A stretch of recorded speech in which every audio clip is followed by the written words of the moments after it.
শরৎচন্দ্র বলেছিলেন, বড় প্রেম শুধু কাছেই টানে না, দূরেও ঠেলিয়ে দেয়। টলিউড তারকা দেব শুভশ্রীর ভালোবাসার গল্পটা তেমনই।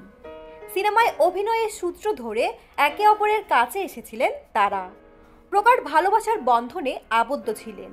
দেব শুভশ্রীর সম্পর্কটা বিয়েতে গড়ানোর কথা ছিল। অনুরাগীরাও অধীর আগ্রহ নিয়ে অপেক্ষায় ছিলেন প্রিয় জুটির বিয়েটা দেখবেন। শুভশ্রীর পরিবারও নাকি দেবকে মেনে নিয়েছিল, কিন্তু সেই বন্ধন বেশি দিন স্থায়ী হয়নি। মাঝপথে হয় ছন্দপতন। কাটা ঘুড়ি আর নাটাইয়ের মতো দুজন আলাদা হয়ে যান। শেষ পর্যন্ত প্রেমটা ভেঙে গেছে। ভাঙার গল্পের আগে গড়ার গল্প আবারও শোনা যাক। দুজনের বয়স কম, একের পর এক সিনেমায় ঝুঁটি বেঁধে অভিনয় করেছেন। দর্শকরা দেব শুভশ্রীর রসায়নে মুগ্ধ হয়ে আছেন। 2009 সালে ঝুঁটির প্রথম সিনেমা চ্যালেঞ্জ নির্মাণ করেছেন রাজ চক্রবর্তী।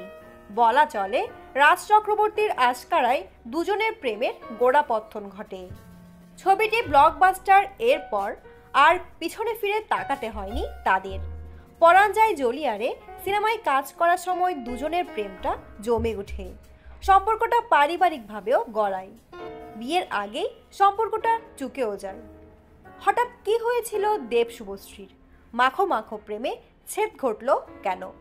দুজনের প্রেমের মাঝে দেবের জীবনে আরেকজনের আবির্ভাব ঘটে। তিনি আর কেউ নন, রুক্মিণী মৈত্র। রুক্মিণী তখনও অভিনয়ের নাম লেখাননি, মডেলিং করতেন।